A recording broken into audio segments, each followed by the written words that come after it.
I think we're coming to the end of the book of Revelation soon. And hopefully this is the second last sermon. We're talking about the millennium and our 1,000 years reign. And the next time I can talk about the new heaven and new earth, and also the new Jerusalem. And there's a lot of different kind of interpretations over here. There's a lot of them is mind interpretation. And people ask questions about whether this is a pre-mill or post-mill or a-mill. It doesn't matter. The important part, you just follow the Bible, chapter by chapter. It will show you the timeline and what God will be doing, in the future.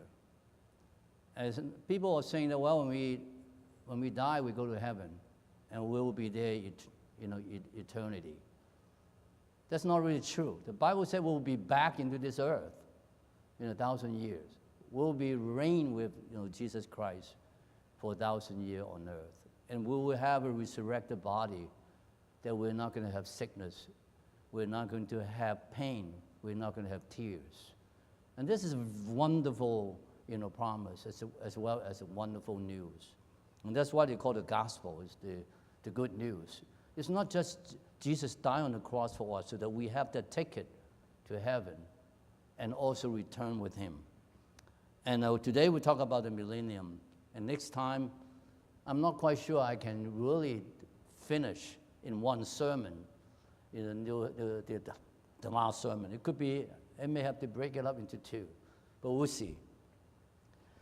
So let's talk about a little bit of story. I always start with the story. After 7 years of tribulations, you will see that Jerusalem was in ruin, because of the war, especially Armageddon. And the world followed, a false ruler at the time during the tribulation. And the Israelites, or the Jewish people were definitely in big trouble. Even that, at the time of Armageddon, Jesus came with his army and eventually won the war. But that's not the last war. You will see after the millennium, there will be a last war. But that war did not last more than 1 second. And the war is over because Jesus won it, almost in the instant seconds. A small group of the Jewish survivor, after the tribulation, they get it in secret because at the time during tribulation, the false, prophet and also the beast was basically in control. Remember last time we talked about Satan got kicked out of heaven, and he come to earth with a very big anger. He's really unhappy because he lost the war in heaven. So now he come, the first enemy that he's attacking is the Jewish people, is the Israelite, is the nation of Israel.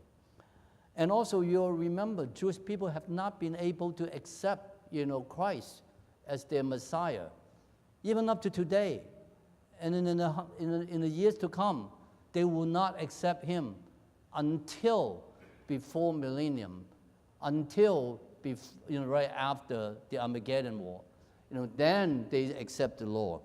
So God has not forgotten his people or his promise, especially chosen people. So there's a rabbi, during that time, his name called Eli.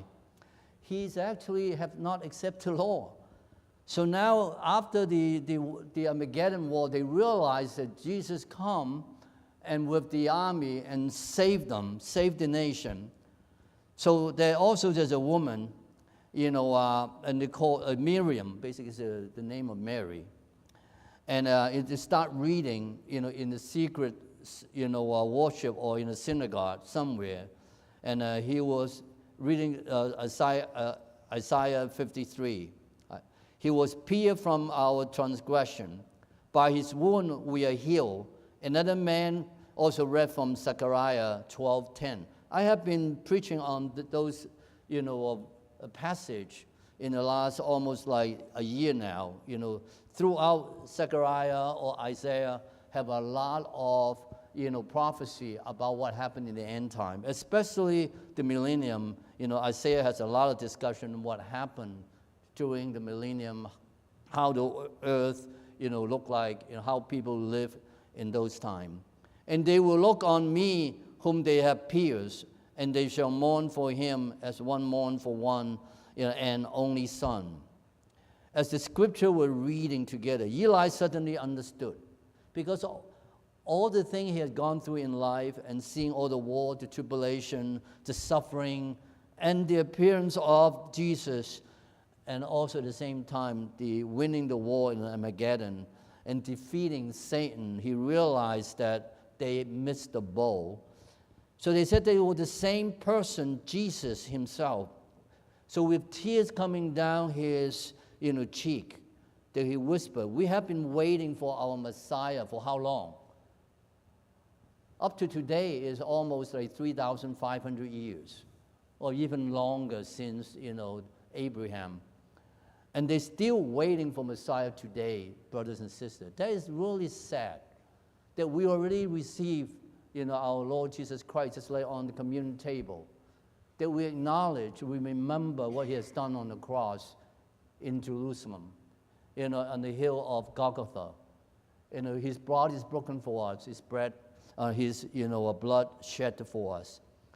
And the Jewish people would not accept that, would not acknowledge that. But finally he realized that they had been waiting for the Messiah, which all this year he already came.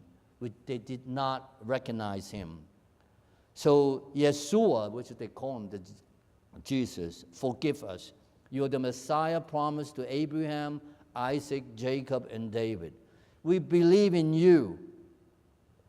After all these thousands of years, they finally believe in him. And days later had happened, Jesus returned. Not because of the Armageddon, the war. It's not bringing the army. Jesus actually came down to earth. The return to earth have to be grounded. He landed in the airport, in IAD, in Dulles Airport. He landed there. It's not like it's in the air, in mid-air. It's not like the rapture. It's actually physically he will be on earth. And he will bring all the resurrected, saints, which have the resurrected body, and come with him. You talk about billions of people come, at the time. It's a very amazing scene at the time. So God had never forgot his people. God never forget you or me. Why you believe that God saved you? I'm a sinner. I would claim this like Paul. He's the worst sinner of the sinner. I'd probably be one of those. But God have not forgotten me, and he remembered me, and he saved me. So let's go quickly through, the materials so that you understand what happened in the millennium, the 1,000 years. Right after that, right before that, the Armageddon War, Jesus' army basically defeated Satan's army. And on earth, not just in heaven, in the war in heaven is at the midpoint of the tribulation. Remember the 3.5 years. And then the last 3.5 years, the second 3.5 years, it was a total chaos on earth. It's a lot of suffering because Satan kicked out of heaven. And now he's indwelt on earth with all his false prophet, the beast, that he's actually putting a lot of suffering, on earth. So post-tribulation, that is when the 1,000 years begin, when Jesus came to the earth physically. So this is a unique period of God's redemptive plan. This is the climax. Obviously, the biggest climax is after, the millennium, when there's a last war, when Satan and all the unbeliever are actually sent to the lake of fire, and they will be separate from God eternally. There's no more chance. In our life today, if your friends or your relatives still have not accepted the Lord, they still have a chance. But obviously, it's not up to you or me, up to them. It's up to God, up to Jesus himself. And we can go back in the future, talk about predestination. people are chosen. That's why the Jewish people are chosen. But not everybody in the Jewish nation are chosen. The nation is chosen, the people are chosen, individuals also are chosen separately. Not all the Jewish people are saved. Not all the secular people are saved. Some, like you and me, right? We're non-Jewish people. But God saved us during the church period. When Jesus came on earth, he started the secular saving. And you can see billions of people are saved.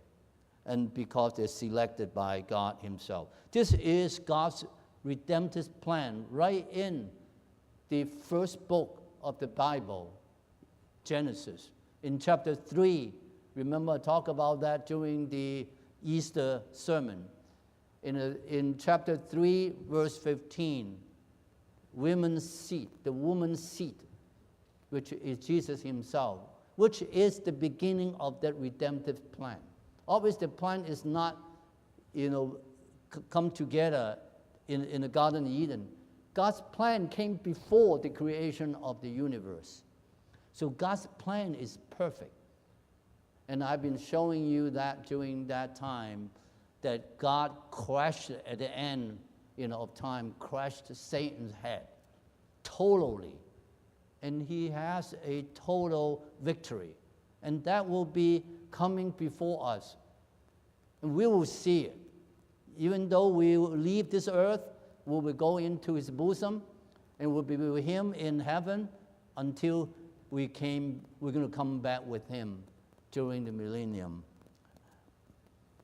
So the fulfillment of the Old and New Testament, that's what has been talking about from the book of Genesis all the way to the book of Revelation. The Bible is a book of prophecy from the beginning to the end.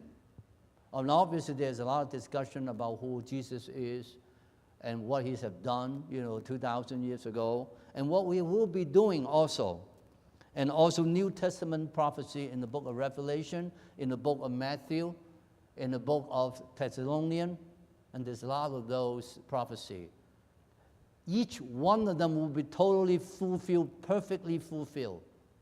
And you will see it. We will experience it.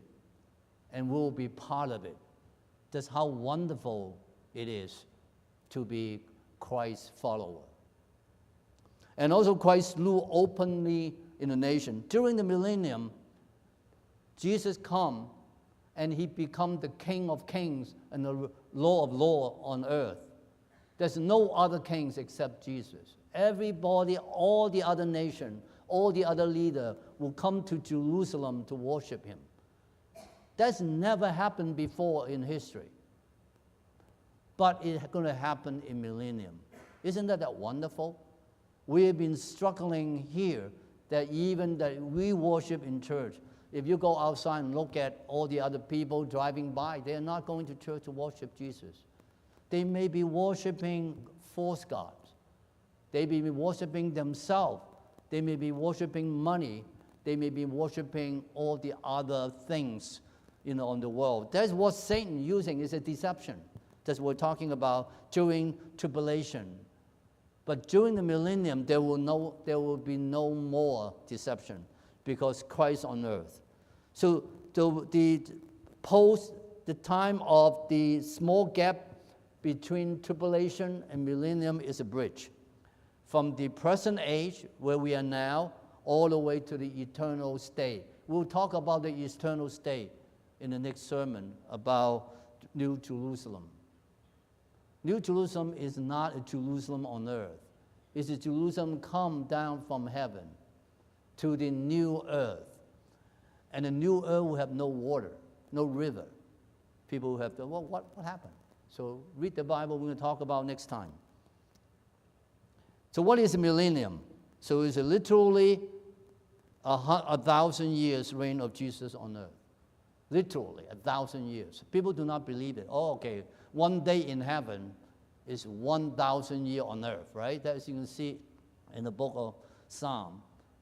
And it's okay, now it's really only 1 year. That's not really true. We have to look at 1,000 years. Why we have 1,000 years? You will see some of the slide later on. Why does it 1,000 years? Satan is bound in abyss. After the war of the Armageddon, and Satan's army lost the war, and Jesus kicked him. There's an angel bounded him and put him in the abyss. The abyss is the deepest part of the earth, which is not deeper. It's almost like the deepest dungeon, on earth. And he's bounded there. He cannot do anything. He has no communication with anybody or his, army. His army got destroyed anyway. So God fulfilled the promise to Israel, a nation at the time. In the Old Testament, it talk about he will come back. He will reign on earth. And he will win the battle. And he did it. And that's exactly what happened, what has been prophesied in the book of Genesis, talking about he will crash Satan's head. Basically, it's the snake's head. Satan is the snake, is the serpent. So begins immediately after Jesus' return. So when Jesus returned, the millennium started. Immediately the earth changed, right? And earth experienced renewal, peace, and justice. The term renew is different. We say, okay, we're renewed. We renew with a new person. The earth renew. Renew what means? Actually, it's probably the better term probably is more restoration, restoring to the beginning of the creation. What is the beginning of the recreation? Remember we talked about, during the time in the Garden of Eden, Adam lost the dominion of the earth. He gave up, and Satan took it. So the world changed, right? And originally, basically we're all vegetarians, in the Garden of Eden. But now we start to eat, fresh. We eat animals because we need the nutrient, because we have to basically to work hard to earn a living. But in millennium and also in the New Jerusalem, we don't have to. And the professions at the time of, the Garden of Eden is really more agriculture. There's no computer scientist. There's no science. There's no doctor either at the time. Why? Because God is walking in the garden every day. There's no need to get a job. God gave the job to Adam and Eve. What do? They're supposed to dominion over all the other living things. They're supposed to manage. They're supposed to manage, not supposed to work hard, to labor, just like when he cursed Adam, you'll be labor, you have a lot of wheat when you labor on agricultural, on the garden. Millennium restore the condition, like the beginning of the Garden of Eden. So the return of Jesus appeared in person, gloriously, powerfully on the ground. Not just coming back, just like, the rapture, coming into heaven, bringing all his army, ready to fight the war, at Armageddon. Now the war is over, it's done. He won. He crashed Satan's head. So now he came down to earth with billions of resurrected saints. And now, including us, hopefully, that we will be basically reigning, we become kings, on earth. We manage the earth just like Adam and Eve supposed to manage the Garden of Eden. And he's faithful, is true to the Word of God. That is definitely happening. It's coming, the return of Jesus. It's the second coming of Jesus, sometimes we call it. And the army of heaven follow him. Remember that? That was why they won the war. The Antichrist and the false prophet were defeated. We talk about that and thrown into the lake of fire. Now this is before Satan is thrown into the lake of fire. That will eventually happen after the millennium, and all the non-believer at the big white throne, the great white throne, and after the judgment and after the conviction, they will be thrown into the lake of fire. Lake of fire does not mean they were burned up. They basically is an eternal separation from God. And that kind of fire that you actually suffer eternally. And Christ's kingdom is established on earth again, reclaiming Adam's dominion on earth. Think about this. Is there ever Christ's kingdom on earth before millennium, all the way back to Genesis? Christ never had a kingdom physically on earth until millennium. Jesus came 2,000 years ago, but he was not king at the time. He basically came to die, not to be the king, to be the Lord. But the second coming, he come to be the King of kings, Lord of lords. He really establishes physically his kingdom on earth during the time. And obviously when we go into the New Jerusalem, in the new earth, and also the new universe, he will also be the King of kings, the eternal kings. He will be sitting in the middle of the New Jerusalem. His throne will be there. So Jesus reclaimed the dominion Adam lost, during the time. So you can look at 1 Corinthians, Revelation, and Satan become the god of this age, all this time after the Garden of Eden, all the way until the Armageddon war. And then Jesus is the second Adam because he has dominion during the millennium. And he reclaimed the rule. And then Christ will take the kingdom of the world back. So millennium, the 1,000 years become Jesus exercising the perfect dominion. It's not just dominion. It's not just rule. It's not like a king. It's not like a president. It's not a princess, in the Middle East to rule the country. He is God himself. So his power is way above a human king. So he is a perfect king. And Satan, I just mentioned, has been bound and put in the beast. So there's no more Satan on earth. And all his beasts, his follower, are sent to the lake of fire. And they will not be bothering anybody. So there is no sin supposedly on earth then. Nobody is deceiving people on earth. So it's a very, very pristine time of history that is coming into the future, that the world is actually in good peace, in good grace, and people have joy. So Jesus' throne also in Jerusalem. Now, remember the story I mentioned probably a couple sermons ago? When Jesus come, he will land in Jerusalem. He's landed in the Mount of Olives.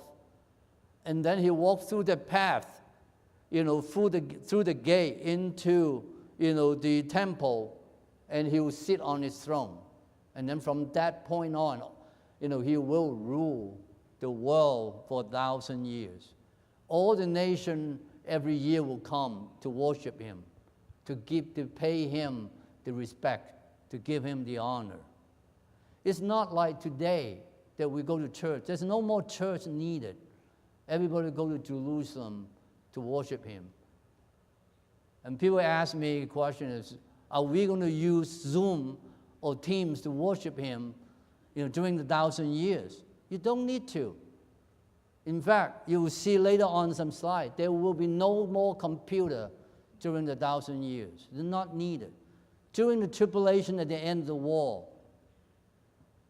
Jesus' army destroyed it, the system. Satan's using the computer, the AI, using quantum nowadays coming, using the device, television, to basically control us. All the finance system will control us. We'll work for somebody, we'll work for money, we'll work for Satan.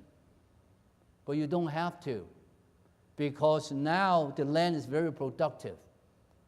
We each of us may have a house, we may have a garden. The garden will be very productive.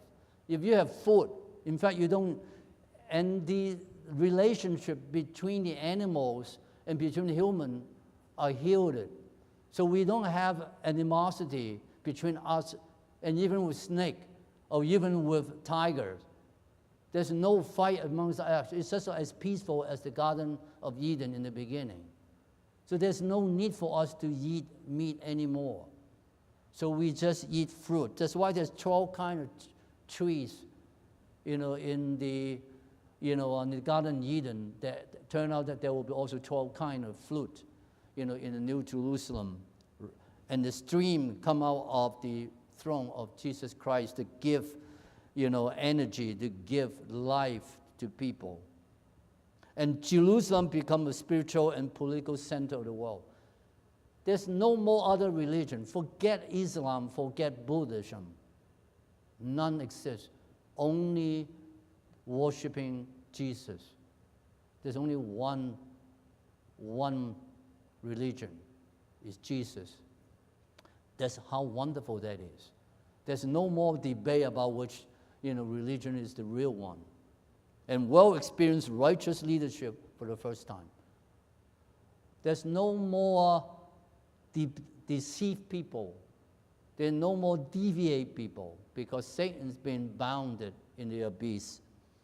So to worship all nations, there's still nation. That means there's still country. There's still leader of the country.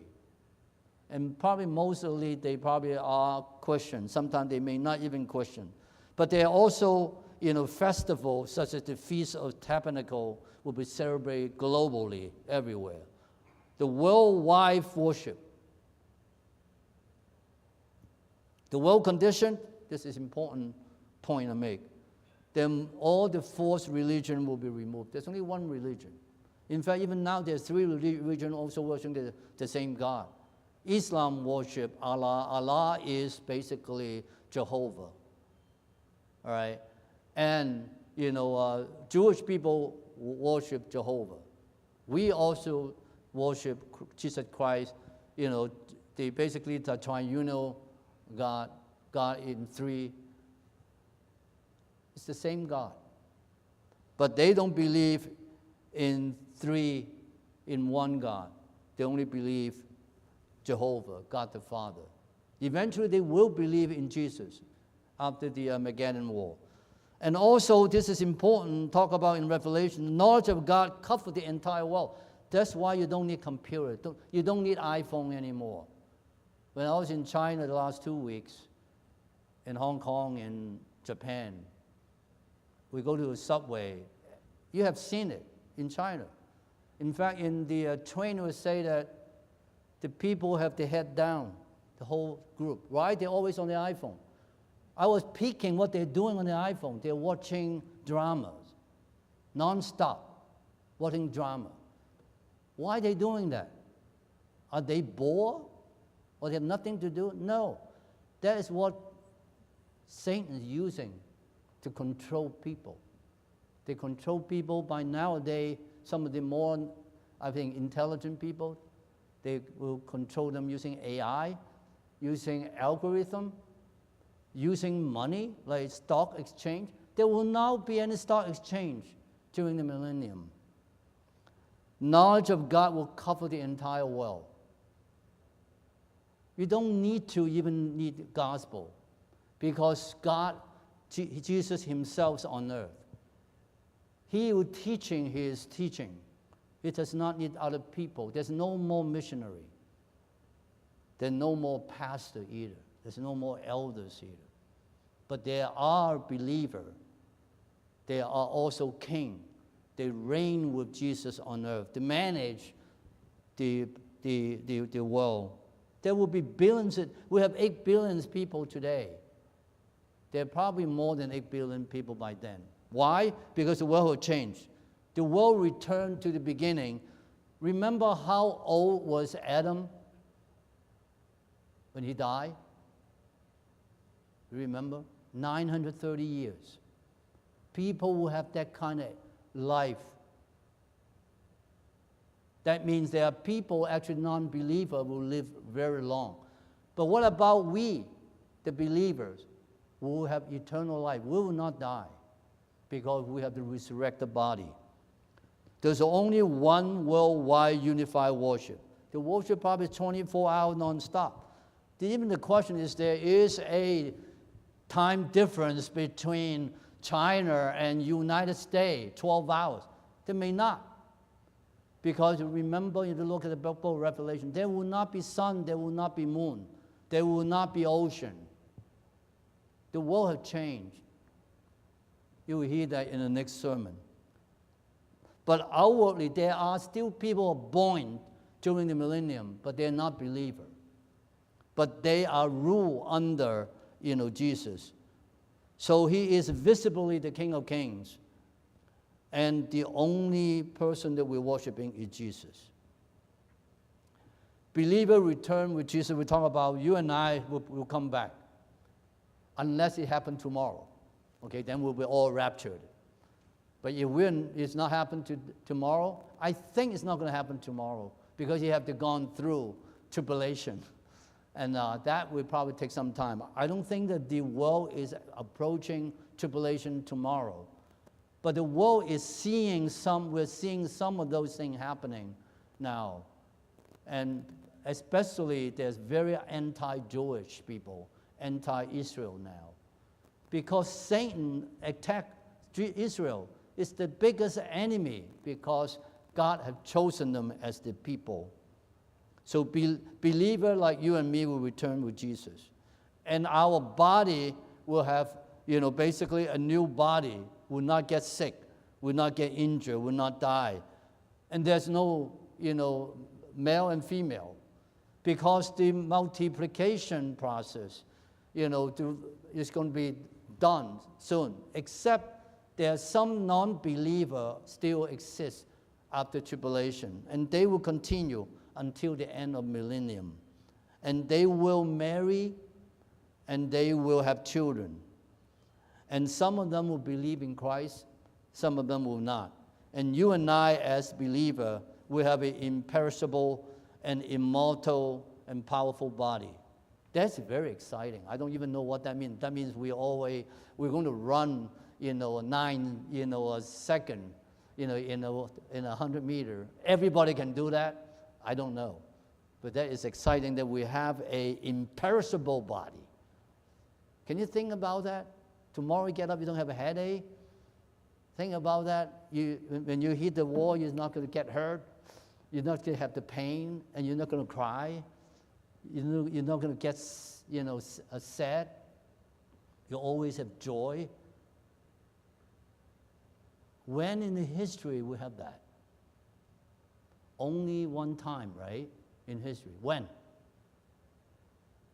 Before the fallen of Adam and Eve.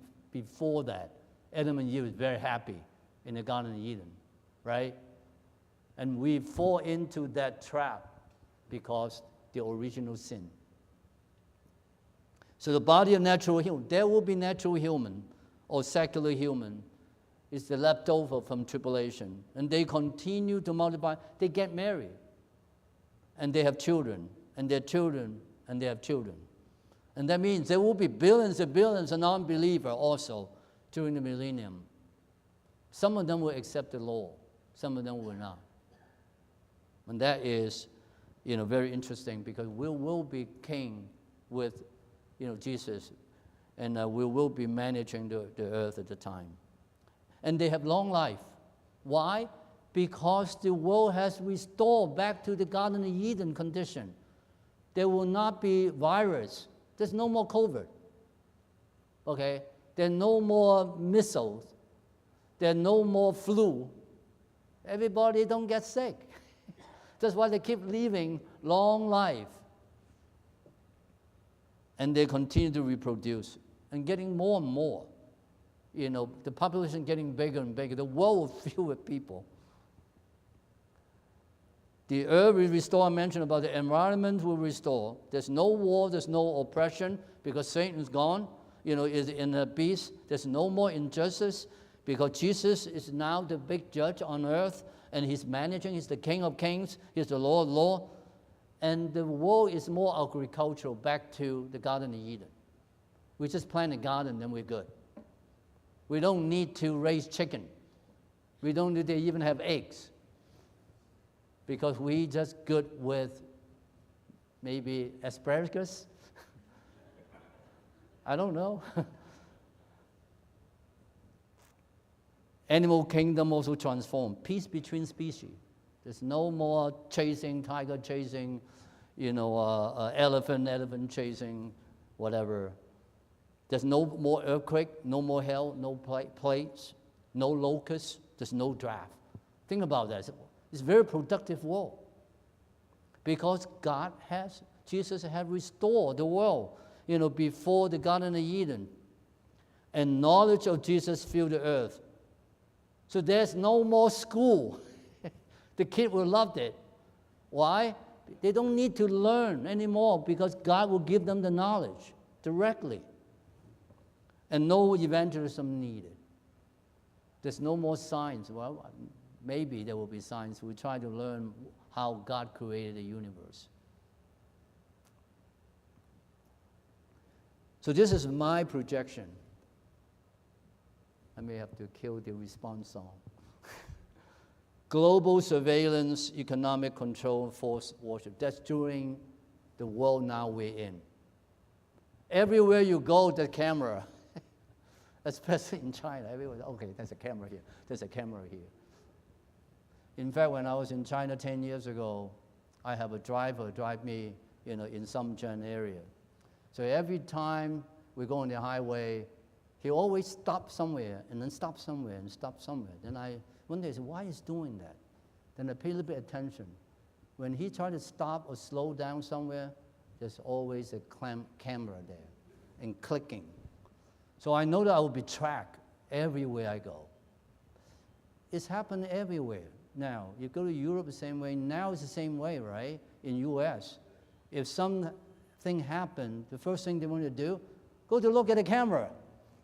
Right? Look at the last 24 hours, what happened in the street, in the corner, in the building. We'll always monitor. The image of the beast, right? Worship the false god. And then have a mark of 666. Basically you have to have a number, that approve. It's almost like Alipay. You use the Alipay and click, and then you can buy stuff. But you have to get approval to get account to open. When I'm in Japan, I cannot even buy stuff unless I have that called Shuto, that almost Alipay to buy ticket to go. In Hong Kong, you have the Octopus. You can buy stuff, you can go to a Subway. That's become, control. They track you everywhere. The money you spend, who you go to, what city you go to, and also global deception. But now in the millennium, it's changed. The global control system is eliminated. There will be no iPhone. You'll be very sad without iPhone. I think this morning when you wake up, first thing, what do? You pick up the iPhone and look at what's happening, right? You look at the weather, you look at who sent you pictures and things like that. And that's the control. And natural body, human life, Eden-like simplicity. We live a simple life, back to Garden of Eden. And all computer robot will be removed. Back to the Garden of Eden. And the resurrected saint will have justice administered by Jesus himself. Is there sin on earth? Yes. Non-believer will still have sin in their heart because they are produced by sex all the way through Adam and Eve. And the sin is still on earth, especially those do not believe in Jesus, even at that time, because they are hidden their sin, hidden their unbelief. Is there sickness on earth? Yes, probably not a lot, because probably there's no virus, no bacteria anymore, and that's why people live long life. Is there marriage? Yes, but not for resurrected saint. Believer will not marry, because we already have a resurrected life, eternal life. And then secular people will marry. Now that's my speculation. Are there new baby? Yes. When you have marriage, you have new baby, there's will be new non-believer or new believer. The number of people accepted Lord Jesus in the book of life eventually will close after the millennium is over. Is there police on earth? Probably not. You don't need to because Jesus is on earth. And all he has to say something and then somebody basically got arrested or put into a beast just like Satan. They will not need it because justice will be administered by resurrected saint as well as Jesus himself. Are there new believers? Yes, there will be new believers. There will be a lot of non-believers either. How long people live, I mentioned about, were very long. So the end of millennium, Satan is released again. Why is Jesus crazy? He already put him in the abyss. Why you want to release him? Interestingly, after he released, he allowed to tame and also deceive the world again. And then people follow him. Why people follow him? They already seen Jesus for 1,000 years. He's King of Kings, Lord of Lords, he's God. That is exactly speak to, no matter what you do, no matter how well you teach them, the heart which is deviated will not believing, will still not believing. Even after 1,000 years, Jesus control, dominion, rule the world, people still follow Satan after he came out. Can you believe that? Isn't it how weak we are because of the sinful nature? Why we believers still struggle today? Because we still have the sinful nature. But when we have the resurrected body, we will not. We will not have that sinful nature with us anymore. We don't have the lust anymore. We don't have the greed anymore. We don't have the pride anymore. We just want to worship God, to honor God. So that's why after that there will be a final war. The people will gather together, the king of the world gather together to follow Satan. And that's why there's a God and Magog war. That's the last war. It's not the Armageddon, so like 2 billion people fighting Jerusalem with only 10 million. But Satan's army is very big. Same thing, the Satan army is very big here. But God does not have to even do anything. Jesus basically, boom, the whole army destroyed it. There's no war, basically. It got destroyed. And then Satan was sent to the lake of fire at that time. And then millennium, basically, time ended. So the last war, I mentioned it. So he's sent to the lake of fire. And then the great white throne comes. Jesus, the great white throne, to judge the non-believers. We will be judged on the Lamb's throne, not on the great white throne. We are judged based on what we have done. Are we faithful to what God gave us? And basically, how many crowns you're going to have if you're faithful. If you're not, you may feel shame. It's not moving. Okay. The Garden of Eden restored, I mentioned to you. And the Garden of Eden, God walked in the end. And then we are transitioned into the eternity. That's the next sermon about the New Jerusalem, the new heaven and new earth. And the present earth that we're living in will pass away. So that's why there's no more oceans. There's no more land mass. It's totally different. We're going to talk about what would that look like in the new earth and the new Jerusalem.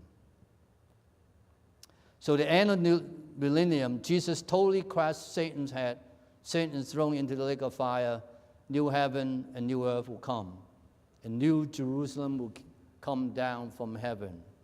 And Jesus will reign physically and spiritually, in the new Jerusalem eternally, forever. And let's talk about what is forever next time. It's a little bit hard to understand what's eternally. Let's pray. Lord, give you thanks for who you are, that we have gone through almost the book of Revelation, that your promise is so prominent.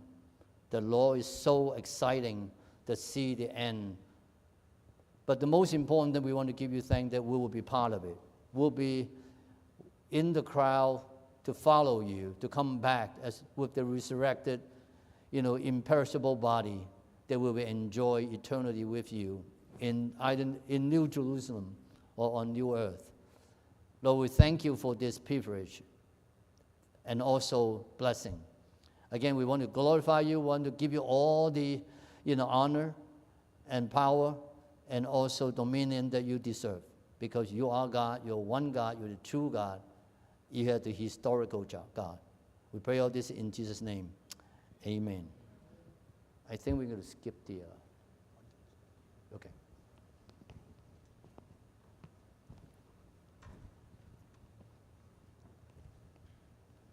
We'll just do one verse. Let us stand.